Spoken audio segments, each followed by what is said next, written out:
Hey everyone, today I'm going to be reviewing Batman number 106 by James Tynion, Joshua Williamson, Jorge Jimenez, Gleb Melnikov, and Tom Mori. I'm pretty sure that's Gleb. I could just be making an assumption based on the fact that he's Russian, but regardless, just to start off, look at this cover. Jorge Jimenez, or Jorge Jimenez, however you pronounce it. I mean, he's just been blowing it away with the artwork on his Batman series, and he was on the Justice League and Super Sons beforehand, but it seems like every single time he gets a new title, he just gets better and better at being a good artist, you know? And also his styles are so distinct from series to series, from Justice League to Batman, that he really tries to embody the characters, and you can really feel all the effort that he's putting into the artwork while he's doing it, just by the way that he even poses the characters. In the real nice large double spread sheets that he does, where each of the characters feels like they're the characters. So to begin the story, we start off a little bit clueless with what we assume to be Batman strapped in a chair being fear toxined up by a scarecrow, and he doesn't know how he got there, and I'm assuming we don't know. I've been off a couple issues, so forgive me if I'm missing something. And we get this beautiful shot of Scarecrow standing over a tied up, captured Batman who's getting injected with fear toxin. And so a real interesting thing that they're doing here is if you look at the dialogue, it goes from, here's Batman saying, remember what's at stake, remember your training, put the pieces together in the right order and you can get out of here. And just like the little detail of the lettering changing with the way that it's a different voice in his head kind of taking over, you can see that little struggle and just that little bit of information. I thought that was nice, a nice little touch. And again, just look at the art. This splash page is just incredible. So, Scarecrow ends up giving him more fear toxin. And of course, we get to the flashback with, again, another splash page that just jumps out at you with the way that he illustrates it. And, Jorge Jimenez is a digital illustrator. He does most of his work digital in the black and white section of the work. Of course, Mori goes in with the colors afterwards. But, usually when I see digital artwork, you can pretty much tell whenever they're doing it digital. And I can tell with Jorge Jimenez, but the thing is, I don't really mind it, I'm not a big fan of doing artwork entirely digital like he does, but I really think that he knocks it out of the park because of the amount of effort and care that he puts into every page and every design that he does. So it's Batman flying through the city against this new gang of the Unsanity, with, of course, Oracle back at her station, kind of giving him the commands. He's going through, and it's your typical chase scene. He chases the bad guys and, takes them down, doing all sorts of cool Batman tricks while doing it. And we have Ghostmaker make an appearance as well, coming in as Batman's old friend. I missed that arc, so I don't totally know what's going on there. But, he seems like a cool character. The only thing is, I noticed, is Tynion is writing each character, like Ghostmaker and some of the villains in the story. He's kind of writing, the way that he makes them talk is kind of, it's almost like they're just no longer a teenager, He kind of makes them talk like a millennial, which is a little bit annoying to see since I hear it every day. But, that's kind of my only gripe with the way that he writes it. A real good fight scene. Again, just incredible pages. The book is good, if you can't figure that out already. And of course, again, another massive splash page of Batman standing over these two goons that he just defeated. It is just beautiful. The lighting, the black and white, and then of course Mori's colors over it. It's a phenomenal, great art team, and the writing is good as well. Then you have the usual kind of Batman's talking to the bad guy, and the bad guy's like, well, you suck, and we're going to take you down, of course.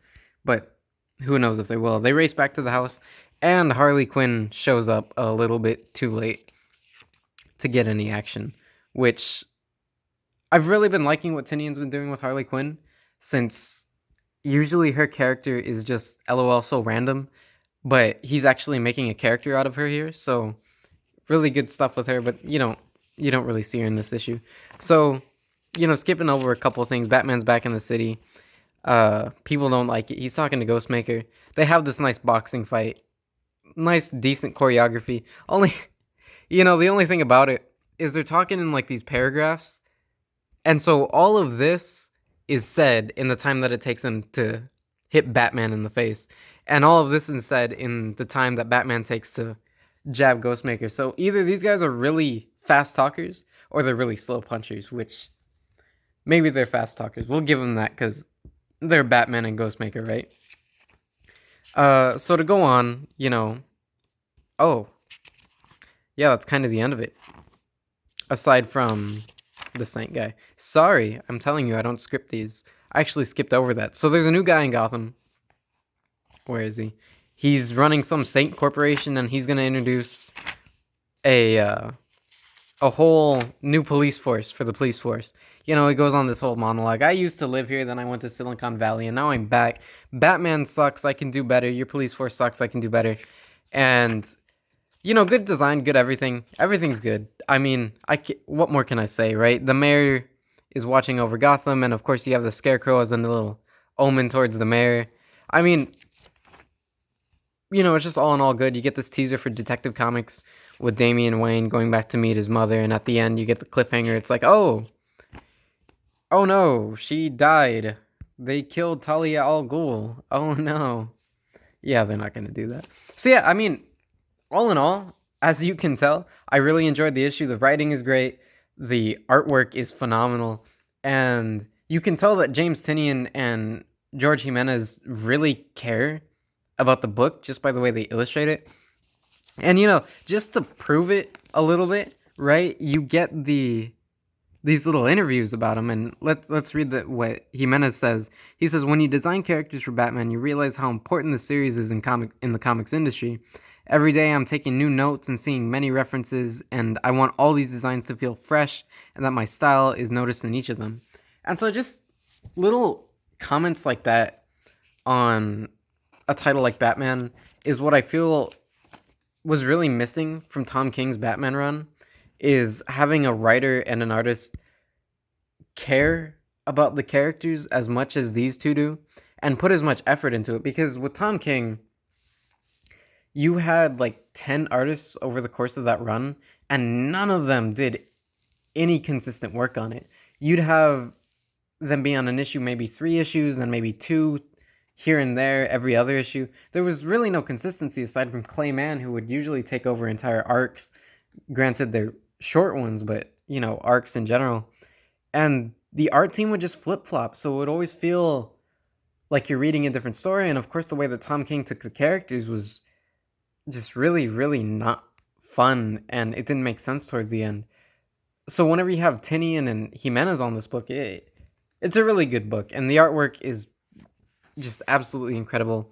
And from an artistic standpoint, even crafting the panels panel by panel, there's even the nuances there that make the panels easier and more fun to read, because as you're going down this dialogue, the way that he angled Batman's car is coming out at you. And so you're going down while Batman's car is zooming out.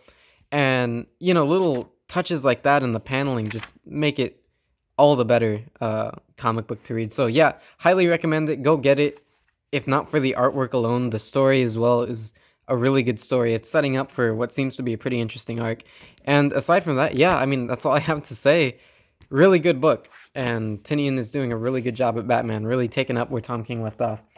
And yeah, I mean, that's all I have to say. But before I go, be sure to go onto Indiegogo and buy my book that I'm putting out. Nobody's bought it yet. Nobody's backed it yet. We needed at least $2,000 from y'all, and we would really appreciate any support whatsoever, even if you just donate $10. Just since you have $10 to spare. Love me, hate me. You hate me, buy it. You could burn it in front of me, and that'll really teach me a lesson. So yeah, be sure to go buy that. Tell your friends, tell your grandma, get everybody to buy it. Really good book. I put a lot of work into it, and the story that my friend and I have crafted for y'all, we really enjoy the story. We really think that the story is good, and we really hope that y'all can enjoy it as much as we have.